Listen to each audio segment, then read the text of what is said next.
আলাইকুম বন্ধুরা, আলহামদুলিল্লাহ আমি ভালো আছি। আশা করছি আপনারা যে যেখানে আছেন সবাই ভালো আছেন। তো আজকে নতুন আরও একটি ভিডিও নিয়ে আপনাদের সাথে চলে আসলাম। দেখেন কত বড় একটা রুই মাছ কিনে নিয়ে এসেছে আমার হাজব্যান্ড, কিন্তু কেটে নিয়ে আসেনি। তো কি করার, কেটে যেহেতু নিয়ে আসেনি সে তো আমাকে তো কষ্ট করতেই হবে।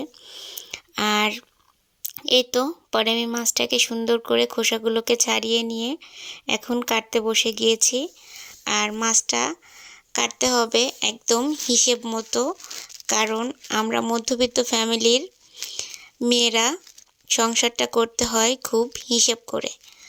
তো স্বামী কি দিয়ে খাবে, তো জিজ্ঞাসা করাতে তার ফুলকপি ঝোল খাবে।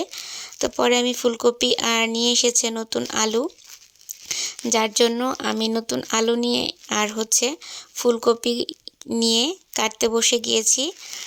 আর এই যে সুন্দর ডাটাগুলোকে আমি সুন্দর করে যত্ন করে রেখে দিচ্ছি বলতে পারেন কেন। আমি এটার জন্য স্পেশাল আরেকটি রান্না করব, আমার আরও একটি ভিডিওতে দেখতে পাবেন ইনশাল্লাহ। তো এই জন্য আমি সুন্দর করে এটাকে, যেহেতু কেটেই নিচ্ছি সবজি, সেহেতু এর জন্য এটাকে আমি সুন্দর করে কেটে নিলাম। আর এই যে এখন মাছ ঝোলের জন্য ফুলকপিগুলোকেও সুন্দর করে কেটে নিচ্ছি। আর রুই মাছ দিয়ে ঝোল করলে কিন্তু অনেক বেশি মজা লাগবে। আর যেহেতু নতুন আর শীতের সবজি যে কোনোটা দিয়েই তরকারি রান্না করলে, যেভাবে রান্না করলেই আমার কাছে তো অনেক বেশি মজা লাগে। আর শীতের সবজি দেখতেও অনেক সুন্দর লাগে। তো আজকে আমি পেঁয়াজ কাটছি আর ভাবছি যে আজকে পেঁয়াজ ভেজে দিব না, আজকে পেঁয়াজ বাটা দিব।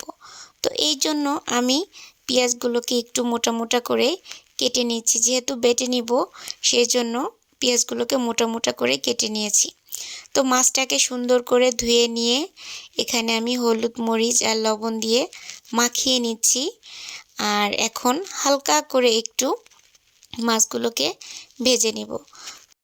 সুন্দর করে মাখিয়ে নিচ্ছি। আর মাখানো শেষে এখন আমি মাছগুলোকে ভেজে নিব। আর প্রথমে এটা আমার তেলের কড়াই ছিল, অল্প একটু তেল ছিল কড়াইয়ের ভেতর। তো তেলটা নষ্ট করে কি আর হবে, তো এই তেলের মধ্যেই আমি আরেকটু তেল দিয়ে মাছগুলোকে ভেজে নিব। তো ফার্স্টে আমি, যেহেতু ছোট একটা কড়াই আমার, আর এই কড়াইটা এত সুন্দর, এটা অনেক বছরের কড়াই, এটার বয়স 15-16 বছর হয়ে গিয়েছে। কড়াইটা আমার প্রথম জীবনের, এই জন্য ওকে আমি ফেলতে পারি না, ওকে খুব যত্ন করে আমি রেখে দিয়েছি। ডিম পোস্ট করাতে এটা অনেক বেশি ভালো হয়। আমি এটাতে যদিও মাছ ভাজি না, কিন্তু এটার মধ্যে একটু তেল ছিল, যার জন্য আমি এটার মধ্যেই মাছগুলোকেও সুন্দর করে ভেজে নিলাম। আর এই তো কেটে সুন্দর করে বেশি পানিতে ভিজিয়ে রেখে ফুলকপিটাকেও ধুয়ে নিয়েছি, আলুটাকেও সুন্দর করে পরিষ্কার করে নিয়েছি। এখন আমি চলে আসলাম বাটাবাটিতে। আর যেহেতু আজকে আমি বাটাবাটি দিয়েই রান্না করব, সেহেতু শুধু পেঁয়াজ আর বাটবো কেন, অল্প একটু পরিমাণ মতো কাঁচা জিরা নিয়ে নিলাম। আর জিরাটাকে সুন্দর করে বেটে নিয়ে এরপর আমি পেঁয়াজ আর অল্প একটু সামান্য একটু রসুন দিয়ে জিরার সাথে আবার ফাইনাল বেটে নিচ্ছি, মিহিন করে সুন্দর করে বেটে নিচ্ছি। আর বাটা মশলা দিয়ে তরকারি রান্না করলে কিন্তু অনেক বেশি মজা হয়। জানি না এই কাজটা কে কে করেন, তো আমি করছি, আমার ভালো লাগে এরকমভাবে বেটে তরকারি রান্না করার জন্য। তো প্রথমে আমি কড়াই দিয়ে দিলাম চুলায়, আর চুলায় কড়াই দেওয়ার পরে যেহেতু গরম হয়ে গিয়েছে, তো এখন আমি এটার মধ্যে আলু আর ফুলকপিগুলোকে পানি সুন্দরভাবে ঝরিয়ে নিয়ে সুন্দর করে ভেজে নিচ্ছি। আর এইভাবে ফুলকপিটাকে ভেজে নিয়ে ঝোল করলে কিন্তু তরকারিটা অনেক বেশি মজা লাগে। জানি না কে কে এভাবে ফুলকপি ভেজে তারপরে তরকারি রান্না করেন, তো আমি আজকে ভেজে নিচ্ছি। তো তেলটা দিয়ে এই কড়াইয়ের মধ্যেই বাটা মশলাগুলোকে দিয়ে দিলাম। আর শুধু এটার মধ্যে পেঁয়াজ বাটা আর এই তো জিরা বাটা দিলাম, সামান্য একটু 2 কোয়া 3 কোয়া রসুন দিয়েছি।